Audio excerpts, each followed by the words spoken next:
It's a case of just forcing the inner. Before they can help themselves, burglars need to find a way inside. This one came straight through an insecure front door. We haven't moved it. This is a real crime scene, and there are real victims. Kath and Noel Medway were abroad, their 30th wedding anniversary, and came home to find money, jewellery, and all their gadgets gone.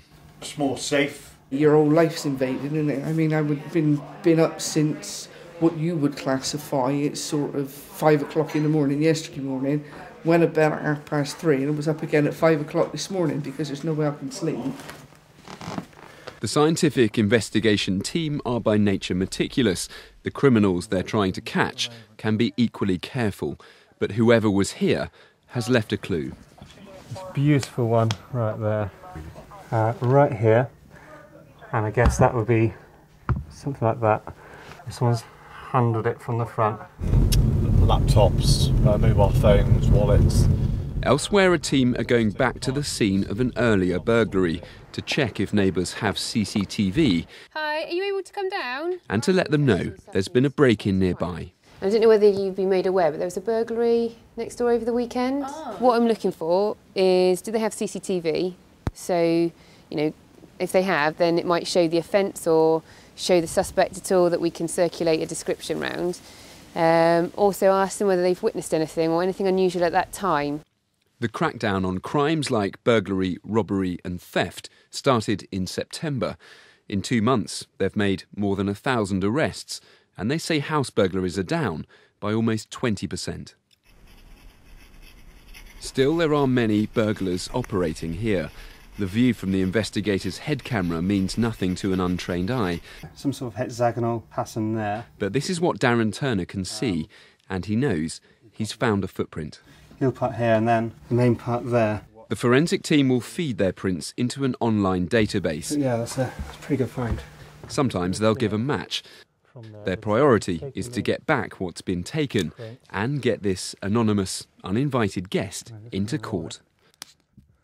We are heading to an address that we've been given this morning for a chap that we're looking for. He's wanted on a recall to prison. Inside a squad car on a search for prolific offenders. Sleeps in front of the Corsa. A small number of people already convicted of a large number of crimes and wanted for more. It's hard to imagine anybody lives here, isn't it? But PC Ross Kilcoyne knows where to look. This mattress in the back of a garage where one serial shoplifter sleeps. Charity shop shopping. It's all part of a crackdown by Avon and Somerset police to track down offenders who've decided not to keep their appointments at court. It's a good sign that he is still living here, though, which is always quite... I've been in and out of prison for car crime, burglaries, theft, shoplifting. Simon's been out of prison for under 2 weeks, and this is the other side of the job, helping offenders to get back on their feet and stop them going back to crime. On drugs. There's help out there, and if you want it, it's there for you, and there's people there willing to help you, genuine people willing to help you, and they do care. It's called the Impact Scheme, finding ex-offenders somewhere to stay, helping look for a job, even giving education and retraining to stop that boomerang effect, as many take a fast route back to prison. On average, it costs around £40,000 to have an individual in prison each year. And what we're finding is that by having these people in the community, working with them within the community, and taking them away from that revolving door syndrome where they're in and out of the prison service and prison system all the time, is beneficial not only to them, but to society as a whole.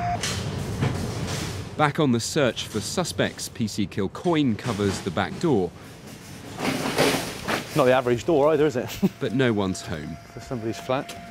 So they move on to the next. And then the next. They'll often try several addresses before a door is even answered. No? And then a policeman is often unwelcome. The man inside is not wanted by police. Nice. But persistence, they say, is the key to getting the information they need, and more suspects down to the station. Andrew Plant, BBC Points West in Bristol.